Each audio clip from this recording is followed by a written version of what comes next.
afternoon. I'm Steve Hensley. First at 4, abortion will remain legal in Kentucky while the ACLU's lawsuit over the state's trigger law banning abortion is decided. The ACLU has asked the judge to continue blocking the trigger law, which was passed in 2019. The law went into effect immediately when the Supreme Court overturned Roe v. Wade. Officials with the ACLU say the ban violates the state's constitution, while members of the Attorney General's office argued the ban should take effect while the lawsuit is being litigated. The judge handed down a decision to grant a temporary injunction today. So again, abortions remain legal in Kentucky, at least for now. Another effort to address the nationwide baby formula shortage. Yesterday, President Joe Biden signed a new bill into law called the Formula Act, a bipartisan bill meant to help increase access to baby formula for families across the country. The bill suspends tariffs on certain formula products until the end of the year. It may be a step in the right direction, but the FDA says the problem is, quote, going to take a while to fix, despite tons of imports and improvements in domestic production. Well, speaking of the president, the 79-year-old is in isolation at the White House after testing positive for COVID yesterday morning. His spokeswoman and the president himself say he is still doing his job even though he is sick. CBS's Nancy Cortez is at the White House. I'm doing well. I'm getting a lot of work done. Going to continue to get it done. In a 21-second video message, President Biden sought to reassure the public, as his aides did the same. President Biden is currently experiencing mild symptoms, mostly a runny nose and fatigue, with an occasional dry cough. His first positive test comes 28 months into the pandemic, at a time when White House COVID precautions have loosened. Mr. Biden attended largely maskless meetings in the Middle East this past weekend, spent time Tuesday with Ukraine's First Lady, and went to Massachusetts Wednesday before testing positive on Thursday. I tested negative this morning. I am going to keep my schedule. First Lady Dr. Jill Biden has been deemed a close contact and donned a mask in accordance with CDC guidelines as she visited a school in Detroit. Keep the faith. It's going to be okay.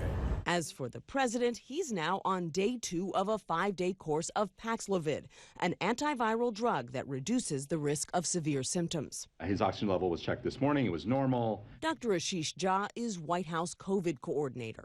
Has the president had to halt any of his regular medications now that he's taking Paxlovid, and what are you doing to mitigate the risk from halting those medications? There are 2 medicines he's on, Eliquis and Crestor, cholesterol-lowering medicine, and a blood thinner for his atrial fibrillation. They both get stopped for the 5 days that he's on Paxlovid, and then they get restarted, and it's totally fine and pretty normal practice.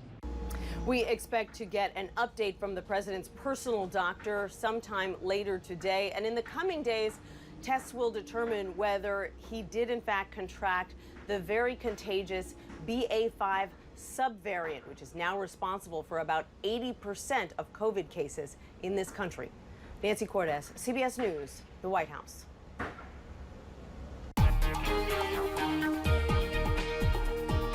Well, weather-wise, plenty of sunshine out there today, even fewer clouds than we've been seeing around the region. But that just means one thing. With the air mass we have in place, the heat is on, and we have plenty of it around the mountains. At this point, all is quiet. London Corbin Airport there, just a few of those fair weather clouds, and they're not even those big towering cumulus clouds that are trying to develop into showers. We don't even have that. It's all quiet. 91 right now at London Corbin Airport. It's warm out there. Downtown Whitesburg, a few high clouds in the distance. All is quiet. 90 right now, the current temperature, but dew point of 67 makes it feel closer to 93. That's where we all are, upper 80s and low 90s around the region. A good 4 to 5 degrees above normal for this time of year. Upper 60s to near 70 dew points means it feels closer to those mid and upper 90s.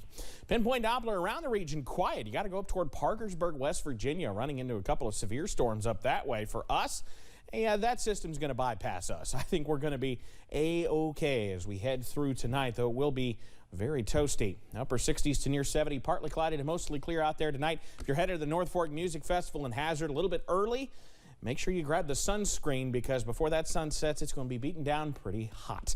I got the very latest though, and if we could see a couple of cooling storms as soon as tomorrow. coming up in just a bit. Steve? Evan, thank you. With this very warm weather, the city of Pikeville is inviting folks to spend the weekend by the water.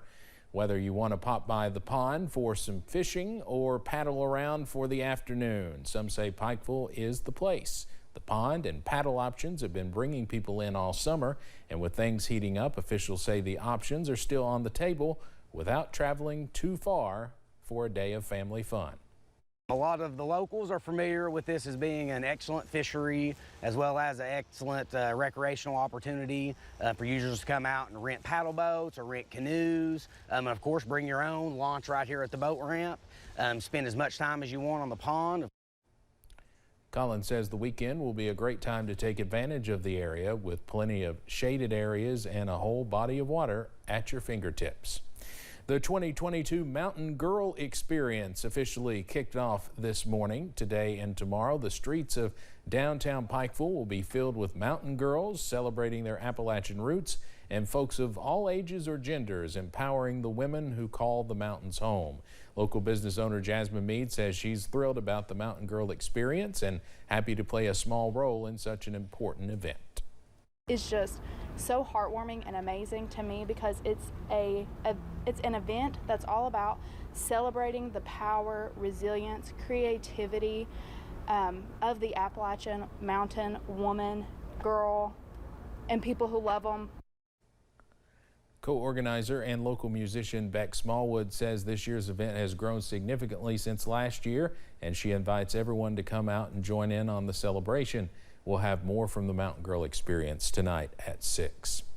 The art of quilting holds a deep meaning within Appalachian history, but especially for African Americans in Appalachia, and one organization is hoping to spark an interest in quilting in younger generations. The Southeast Kentucky African American Museum and Cultural Center created a video series called Stories Behind the Quilt, where they sit down with Black Appalachians to hear the stories behind their family quilts and host workshops for community members to come and work on a quilt with one another.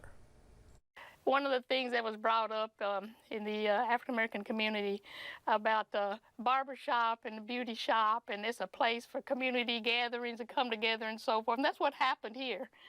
That's what happened here. The people coming in, gathering around, talking, enjoying, working on the piece, but it was a community. The Museum and Cultural Center's executive director, Emily Hudson, says the first season of the series is compiled of 4 episodes and a season finale where they will reveal the final quilt that's been worked on in each of the episodes. You can find the series on YouTube and hear more about the project tonight at 11. Tonight's Mega Millions jackpot is now $660 million, one of the biggest grand prizes ever. CBS's Trinity Chavez reports from New York, where she spoke with several people who are trying their luck. Good luck. A steady stream of New Yorkers bought Mega Millions tickets Friday, hoping to become mega rich. You have to be in it to win, and this is the one. They say you can't win when you don't play. The jackpot has soared to an estimated $660 million. That's because as long as there's no winner, the pot keeps growing, and there hasn't been a winner in 3 months. Everybody like mega, mega, mega. This clerk says he's been busy selling thousands of tickets. $660 million. A lot of money. And a lot of people by there, you know. This is the 9th largest lottery jackpot in U.S. history, and the Mega Millions 3rd largest. 45 states and Washington, D.C. participate. Do you have any idea on the first thing you would do if you were to win? I would sit down and think first and have some advice from the financial advisors. But the odds of winning are beyond small, one in more than 302 million. Don't do it.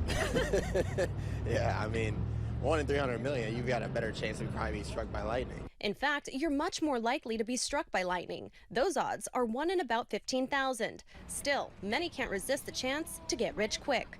Trinity Chavez, CBS News, New York.